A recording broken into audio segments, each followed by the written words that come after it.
Nah, saya juga masih ingat betul lah ketika ada reporter dari Metro TV yang dilempari botol minuman pada saat Pilkada 2017 yang lalu. Menurut saya, ini adalah jebakan ala Surya Paloh kepada Anies Baswedan. Bukannya Pak Surya Paloh menjauhi Anies Baswedan, melainkan malah mendekati Anies Baswedan sedemikian rupa.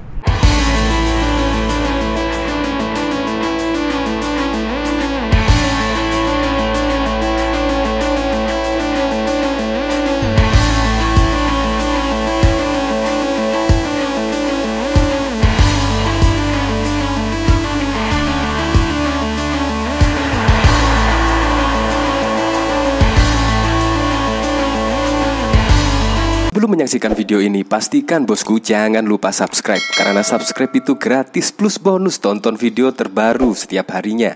Jangan lupa ya. Nah, saya masih ingat betul ya pada saat Nasdem dulu yaitu mengusung Ahok.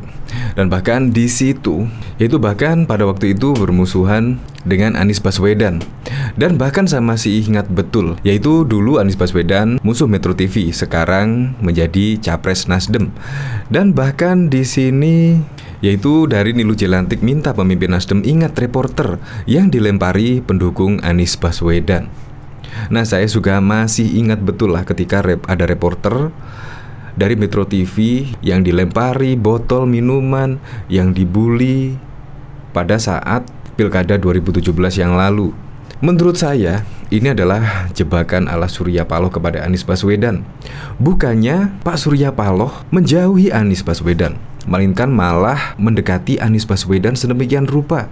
Bahkan setiap hari setelah menjadi Gubernur DKI Jakarta, Pak Surya Paloh semakin dekat ke Anies Baswedan. Dan akhirnya pun pada kemarin, yaitu tanggal 2 Oktober kalau nggak salah ya, akhirnya Nasdem pun berhasil menarik Anies Baswedan dan dideklarasikan menjadi capres dari Nasdem. Nah, itu menurut saya strategi keren dari Pak Surya Paloh ini. Dan akhirnya berhasil menggait Anies Baswedan, yaitu dideklarasikan dari Partai Nasdem. Dan yang lebih kerennya lagi, Nasdem kan diketahui ya tidak mempunyai presidensial threshold-nya 20%. Harus berkoalisi lah. Harus berkoalisi dengan PKS dan Partai Demokrat. Itu yang digadang-gadang selama ini. Tapi kenyataannya apa? Kenyataannya ini ada sebuah video ya, seperti ini. Nasdem tidak mau mendesak-desak itu. Ya kan, atur aja. Mau koalisi boleh, kurang nggak koalisi juga nggak apa-apa. Tapi kan kalau nggak koalisi nggak bisa maju Pak. Ya apa boleh buat. Bahkan di sini koalisi boleh, tidak koalisi juga boleh. Dan jika kurang presidensial threshold-nya, ya Pak Surya Paloh tidak ambil pusing, tidak apa-apa. Itulah kerennya. Jadi Pak Surya Paloh itu langsung mengkip Anies Baswedan dipinang oleh parpol lainnya. Akhirnya dideklarasikan pun itu juga dimajukan menurut saya tanpa adanya PKS dan juga Partai Demokrat. Nah, setelah dikip lah oleh Nasdem, ya seperti inilah akhirnya koalisi pun gagal deklarasi tanggal 10 November. Entah, nggak tahu ya di dalamnya seperti apa. Yang jelas Pak Surya Paloh mengkip dulu Anies Baswedan.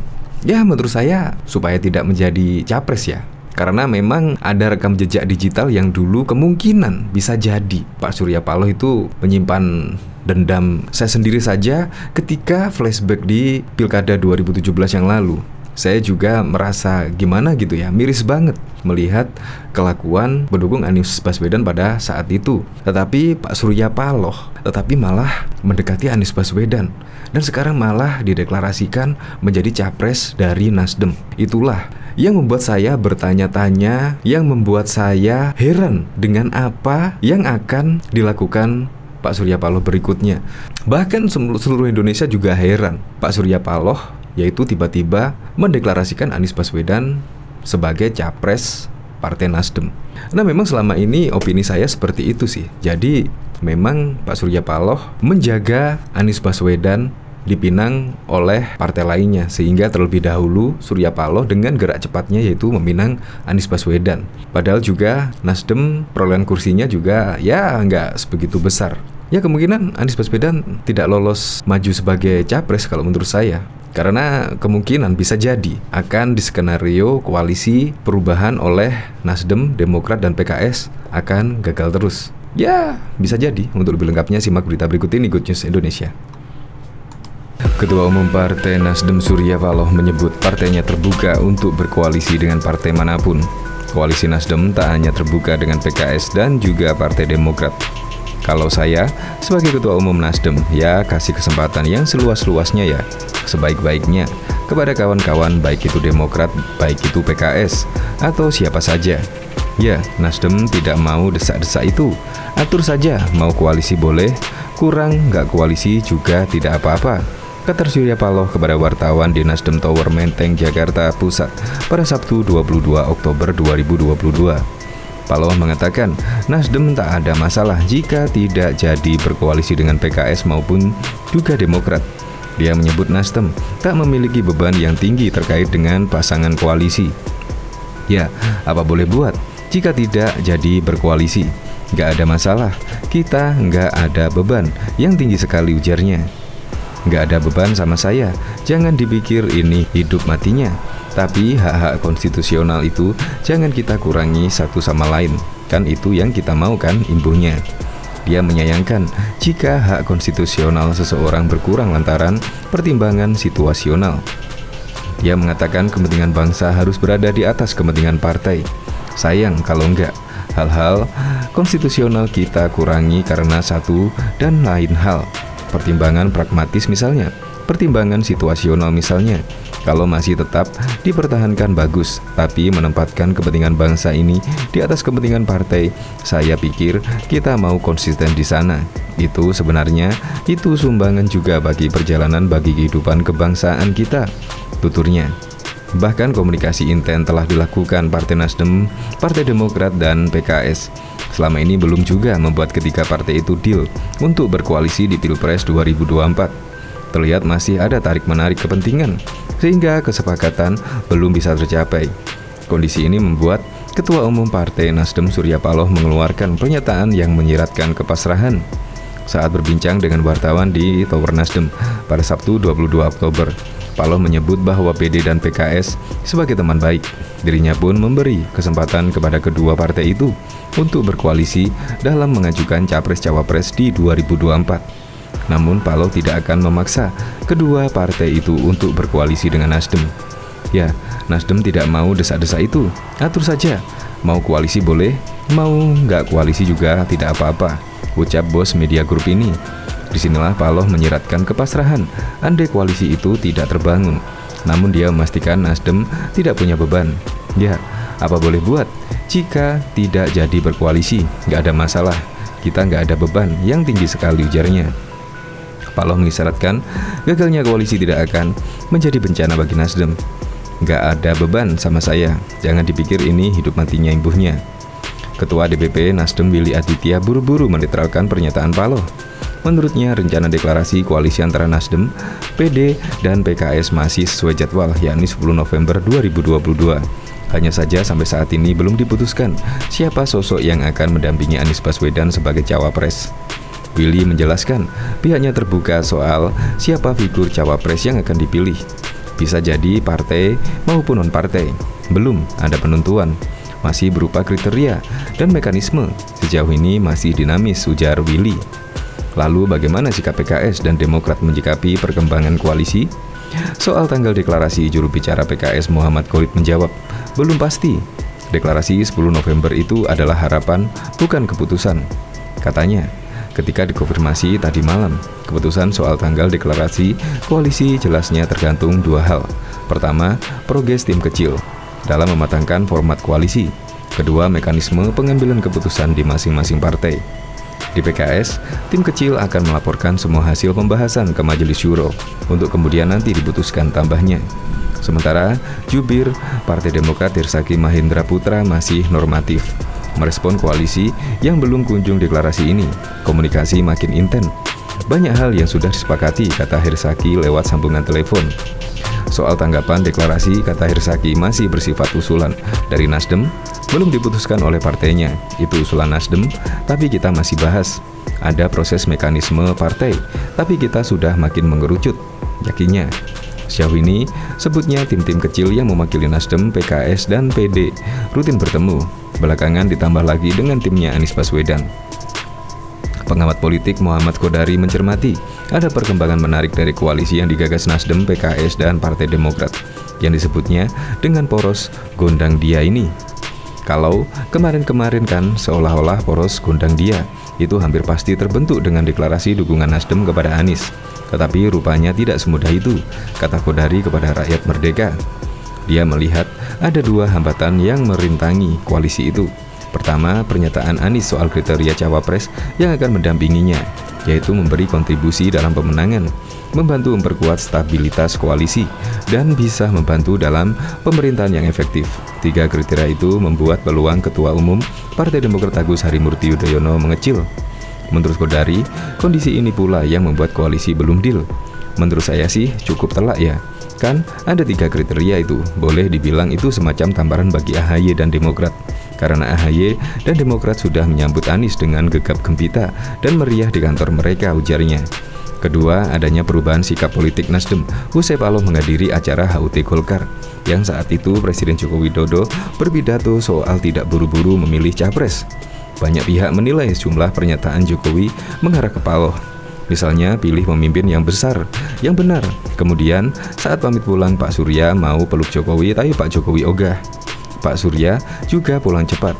Bisa jadi pidato Pak Jokowi itu mengubah sikap Partai Nasdem. Dua hal itu pungkasnya. Bahkan diketahui Kepala Badan Komunikasi Strategis DPP Partai Demokrat Hersaki Mahendra Putra mengatakan bahwa pelaksanaan deklarasi pembentukan koalisi dengan Nasdem dan PKS membutuhkan waktu persiapan. Rencananya koalisi Demokrat, Nasdem, dan PKS yang mengusung calon Presiden Anies Baswedan bakal deklarasikan pada 10 November, namun batal. Tentu butuh waktu dalam persiapannya, kata Hersaki dalam keterangannya pada Rabu 9 November 2022. Menurut Hersaki, momentum deklarasi koalisi bisa menjadi game changer yang mengubah peta konstelasi saat ini. Dia bilang ada harapan besar dari masyarakat yang kini ditumpukan kepada koalisi yang hendak dibentuk oleh partainya bersama Nasdem dan PKS. Menurutnya, rakyat menantikan koalisi itu terbentuk serta mewujudkan perubahan dan perbaikan di negeri ini. Rakyat sudah lelah terus didera kenaikan harga-harga, dari harga barang kebutuhan sehari-hari, barang harga minyak, listrik, gas, sedangkan penghasilan mereka tak kunjung meningkat. Kesulitan ekonomi benar-benar rakyat rasakan dalam 2 tahun terakhir ini, ucapnya. Namun deklarasi koalisi masih membutuhkan kesepakatan menyeluruh, termasuk soal bentuk perubahan yang dikehendaki dan cara mewujudkan itu. Hersaki bilang, hal itu terus dijajaki oleh tim kecil yang terdiri dari perwakilan Demokrat, Nasdem, dan PKS. Lalu, sosok seperti apa yang bisa mewujudkan dan mengawal program-program ini? Apa kriteria cawapres, capres paling tepat, dan mekanisme penentuannya, ucapnya. Sebelumnya, Ketua DPP Partai Nasdem Willy Aditya memastikan bahwa rencana deklarasi koalisi partainya dengan Partai Demokrat dan PKS batal dilakukan pada 10 November 2022. Menurutnya ada sejumlah alasan deklarasi koalisi itu batal diselenggarakan. Pertama, Majelis Syuro PKS baru menyelenggarakan rapat pada Desember 2022 mendatang. Kedua, Ketua Umum Partai Demokrat Agus Harimurti Yudhoyono baru pulang ke Indonesia pada 10 November. Bisa dipastikan 10 November tidak jadi deklarasi bersama, karena memang satu, PKS akan rapat Majelis Syuro di akhir tahun ini. Kedua, Mas AHY dan kawan-kawan baru pulang sekitar tanggal 10 November, kata Willy di Kompleks Parlemen Senayan, Jakarta. Ia pun menyampaikan bahwa Partai Nasdem menghormati mekanisme yang berlangsung di internal Partai Demokrat dan juga PKS. Willy memperkirakan deklarasi kemungkinan digelar pada akhir tahun. Namun ia tak menutup kemungkinan Partai Demokrat dan PKS akan melakukan deklarasi masing-masing terlebih dahulu. Paling cepat ya akhir tahun, tapi tidak menutup kemungkinan one by one setelah Nasdem, Demokrat mungkin PKS. Jadi tidak mesti deklarasi bersama, tapi juga partai per partai. Karena itu juga berbicara, kita mengutamakan satu, spiritnya yang sama dengan nama Koalisi Perubahan, tutur Willy. Sementara itu, juru bicara PKS Muhammad Khalid mengatakan pembatalan rencana deklarasi koalisi antara partainya dengan Partai Nasdem dan Partai Demokrat pada 10 November 2022 bukan berarti tanda keretakan. Menurutnya, hal tersebut merupakan proses alami dalam membangun koalisi demi mencapai titik temu kepentingan semua pihak terkait. Menurutnya, deklarasi tersebut bukan berarti tanda keretakan atau ancaman, tetapi ini merupakan proses alamiah dalam membangun koalisi. Karena inti dari koalisi adalah pertemuan titik kepentingan semua pihak yang akan berkoalisi, ucap Khalid saat dihubungi CNN Indonesia. Bahkan juga Partai Nasdem memastikan wacana koalisi perubahan yang mengusung Anies Baswedan batal deklarasikan pada 10 November. Wakil Ketua Umum Partai Gelora Fahri Hamzah berseloroh batalnya deklarasi tersebut dengan istilah bandar belum deal. Deklarasi tanggal 10 November sudah gagal gara-gara bandar belum sepakat. Sudahlah, kita kan sudah tahu semua kan, bandar belum sepakat, duit belum terkumpul. 20% belum terkumpul, ya gagal, ujar Fahri Hamzah dalam acara adu perspektif yang ditayangkan di detik.com kolaborasi dengan Total Politik. Fahri tidak menjelaskan lebih lanjut soal bandar yang dimaksud. Dia lanjut menuturkan analisisnya soal pengaruh bandar dalam pemilu. Yang bisa jatuhkan partai itu bandar. Pembelian tiket itu, pengumpulan tiket 20% itu bukan kerja parpol, itu kerja bandar. Parpol nggak sanggup, Anies Baswedan juga nggak sanggup, terangnya. Fahri mengatakan partai yang bebas dari bandar hanya satu, mereka yakni PDIP. Yang agak bebas dari bandar cuma PDIP. Cuma PDIP nggak punya calon sendiri yang populer, calonnya yang tidak dikehendaki. Itu kan dilema, tuturnya. Ketua DPP Nasdem Willy Aditya sebelumnya menyatakan pembentukan koalisi perubahan bersama calon mitra koalisi Demokrat dan PKS batal deklarasikan pada 10 November. Willy menyebut deklarasi itu kemungkinan akan dilakukan akhir tahun. Bisa dipastikan 10 November tidak jadi deklarasi bersama, kata Willy kepada wartawan di Kompleks Parlemen Senayan, Jakarta pada Rabu 19 November 2022. Willy mengatakan rencana deklarasi itu batal lantaran PKS masih terus menggelar rapat Majelis Syuro pada Desember nanti. Selain itu, Ketua Umum Agus Harimurti Yudhoyono atau biasa disapa dengan AHY juga baru pulang ke tanah air pada tanggal 10 November 2022. Jadi, acara deklarasi pada tanggal 10 November yang digagas oleh Nasdem, PKS, dan Partai Demokrat gagal dilaksanakan.